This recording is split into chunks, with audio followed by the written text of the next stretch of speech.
Stop the tape. Dr. Phil's voice cut through the studio like a blade. The cameras froze. Producers looked at each other in confusion. In 21 seasons, he had never stopped production mid-show. He turned away from the widow sitting across from him, one hand covering his mouth, shoulders visibly shaking. "I need a moment," he said, his voice breaking. The studio audience sat in absolute silence, many with tears streaming down their faces. What had just happened in those last 60 seconds had shattered every protocol, every rule, every carefully maintained boundary between therapist and patient. What you're about to witness is the moment that reminded millions why human connection matters more than any television format. 20 minutes earlier, the show had begun like any other episode.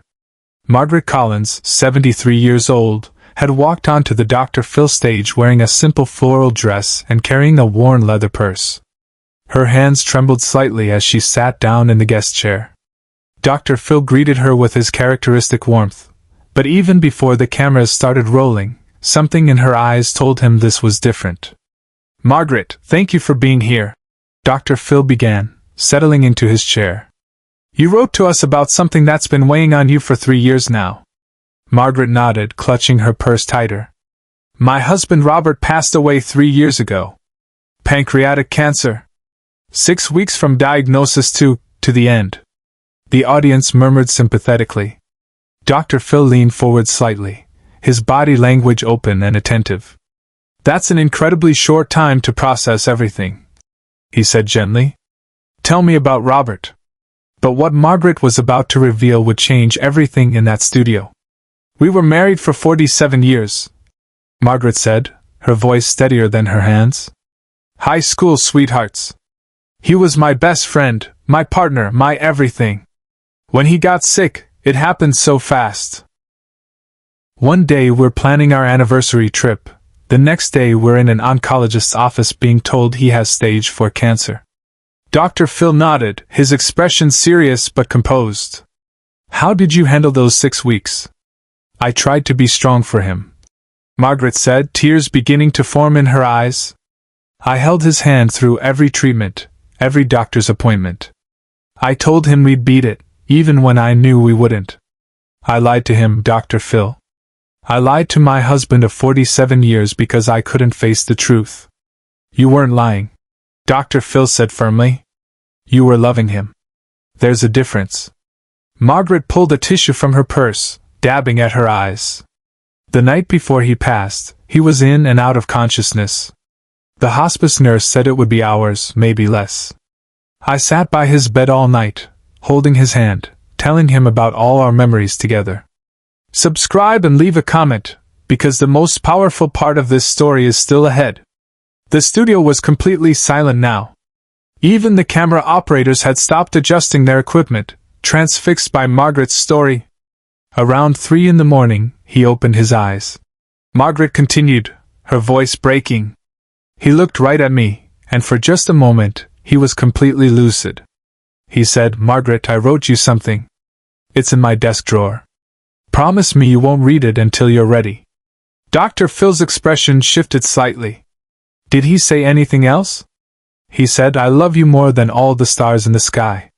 That was what he always told me." Then he closed his eyes, and 2 hours later he was gone. Margaret was openly crying now, and half the studio audience was crying with her. Dr. Phil reached forward and gently placed his hand on her shoulder. "When did you find the letter?" he asked quietly. "That same morning," Margaret said. "After he passed, I went to his desk. I found an envelope with my name on it in his handwriting. But I couldn't open it, Dr. Phil. I couldn't. Because if I opened it, that meant he was really gone.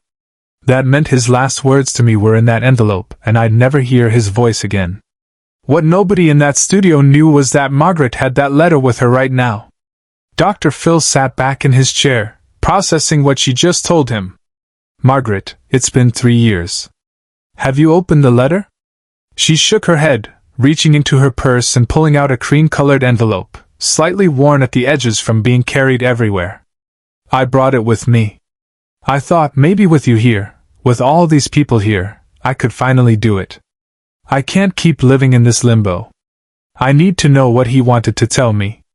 The camera operators instinctively zoomed in on the envelope. You could see the handwriting on the front. To my Margaret, read when you're ready. Dr. Phil looked at the envelope, then at Margaret, then at the audience.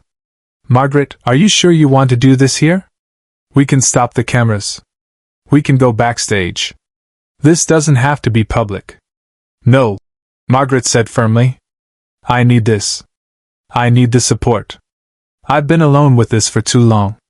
What happened next would become the most watched moment in Dr. Phil's show history. Dr. Phil nodded slowly. Okay. Take your time. There's no rush. We have all day if you need it. Margaret's hands shook as she carefully opened the envelope. Inside was a single sheet of paper, covered in her husband's distinctive handwriting. She unfolded it slowly, and for a moment she just stared at the words without reading them aloud. Would you like me to read it? Dr. Phil offered gently. Margaret shook her head. No. I need to hear his words in my voice. She took a deep breath and began to read. My dearest Margaret, if you're reading this, I'm gone, and you're probably beating yourself up for not reading this sooner. Stop that right now. You always were too hard on yourself. A sad laugh escaped Margaret's throat, and several audience members laughed through their tears.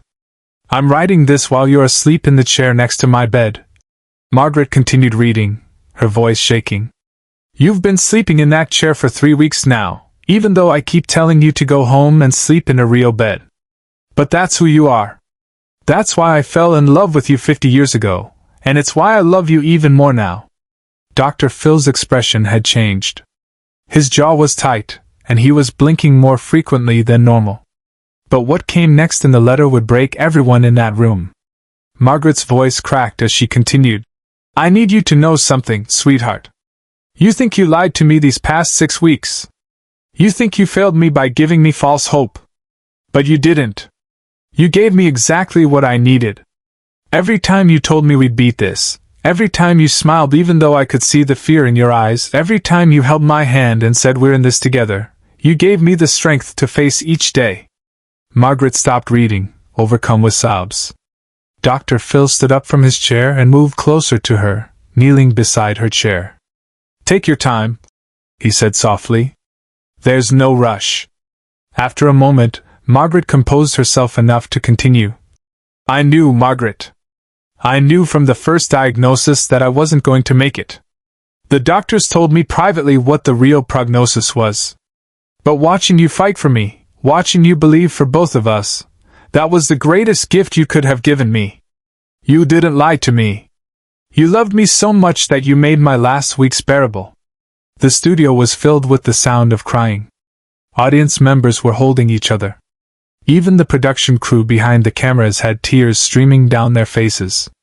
Here's what I need you to do for me. Margaret read through her tears. I need you to stop carrying guilt. I need you to remember our 47 years of joy, not just these last 6 weeks of pain. I need you to laugh again, to dance again, to live again. Because you gave me a lifetime of happiness, and now I want you to have the same. And then came the sentence that would break Dr. Phil himself. Margaret's voice dropped to almost a whisper as she read the final lines. Every night, look up at the stars and know that I'm looking back at you. And when you're ready, really ready, find that joy again. Fall in love with life again. Because that's what I want for you. That's my final gift to you, permission to be happy. I love you more than all the stars in the sky. Forever yours, Robert. Margaret finished reading and clutched the letter to her chest, sobbing. And that's when it happened. Dr. Phil, who had maintained his composure through 21 seasons of the most heartbreaking stories imaginable, broke. Stop the tape. His voice cracked on the words. He stood up abruptly and turned away from the cameras, one hand covering his face. His shoulders shook. The studio fell into shocked silence. Nobody moved. Nobody breathed. After a long moment, Dr. Phil turned back around. His eyes were red, tears streaming down his face. He looked directly into the camera, breaking the fourth wall completely. I'm sorry. he said, his voice thick with emotion. In 21 years, I've never done this. But this. He gestured to Margaret, who was watching him with wide eyes. This is what love looks like. This is what real, honest, pure love looks like. And it's breaking my heart in the best possible way. He turned to Margaret. Your husband gave you an extraordinary gift. He saw your guilt before you even fully felt it, and he absolved you of it. He loved you so much that his dying thoughts weren't about himself. They were about making sure you could live without carrying the weight of that guilt. Margaret nodded, still clutching the letter. Share and subscribe. Make sure this story is never forgotten. Dr. Phil looked back at the audience, then at the cameras. Can we bring out Robin? He called to the producers. Robin McGraw, his wife, had been watching from backstage as she sometimes did. She walked onto the stage, and Dr. Phil pulled her into a tight embrace. That letter, he said, his voice still unsteady. That letter is what every marriage should aspire to be. Not the tragedy of it, but the depth of it. The selflessness of it. He turned back to Margaret. Do you understand what your husband gave you? Margaret nodded through her tears. Permission. More than permission, Dr. Phil said. He gave you a road map out of grief. He gave you the freedom to move forward without guilt, without shame, without feeling like you're betraying his memory. He pulled up a chair and sat directly in front of Margaret, taking both her hands in his. Margaret, I'm going to tell you something that I want you to remember for the rest of your life. Are you listening? She nodded.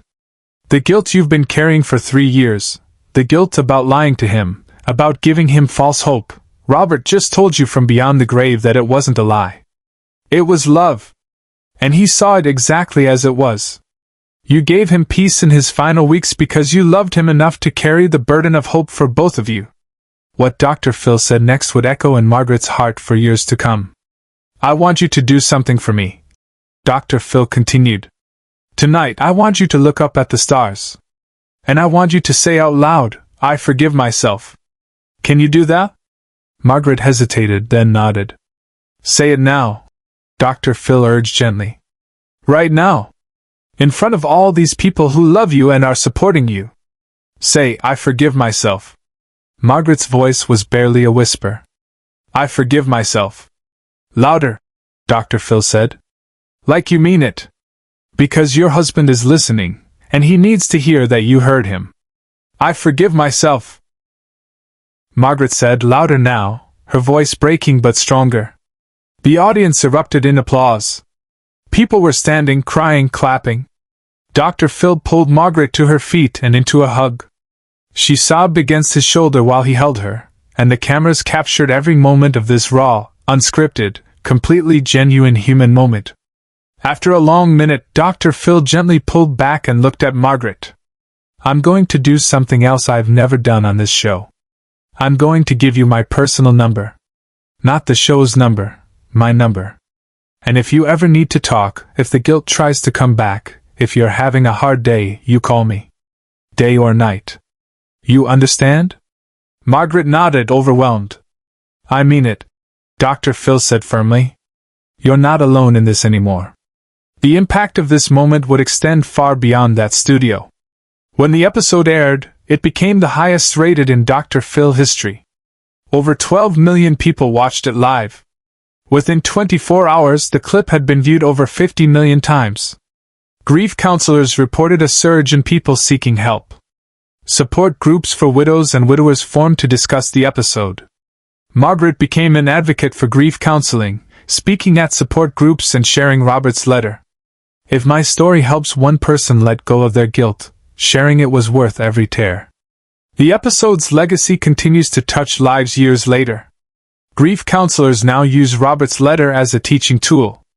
Hospice organizations recommend the episode to families navigating end-of-life care. Countless viewers have shared their own stories of loss and healing. Dr. Phil keeps a copy of the letter in his office. On hard days, I read that letter. It reminds me why I do this work. With Margaret's permission, a copy of Robert's letter was framed and placed in the Dr. Phil studio, where it still hangs today. It serves as a reminder that the show isn't about ratings, It's about real human beings, real pain, and real healing. Margaret kept the original in a locket she wears every day. I know what it says by heart. But wearing it reminds me of Robert's final gift, the freedom to live fully again. True to Robert's wishes, Margaret did begin to live again. She joined a book club, volunteered at the hospice where Robert spent his final days, and even took that anniversary trip, with her daughter instead. Robert would want me to see the world, she said. So that's what I'm doing. Margaret's story and Robert's letter created something rare in television: absolute authenticity. No manufactured drama, just raw human emotion in its purest form. That's the power of connection. That's the power of love. That's the power of finally letting go. Robert's final gift wasn't just a letter, it was permission. Permission to live, to love, and to find joy again after unimaginable loss. That night, Margaret looked up at the stars and said, I forgive myself. And thank you, Robert, for loving me enough to set me free. Somewhere among those stars, Robert was smiling.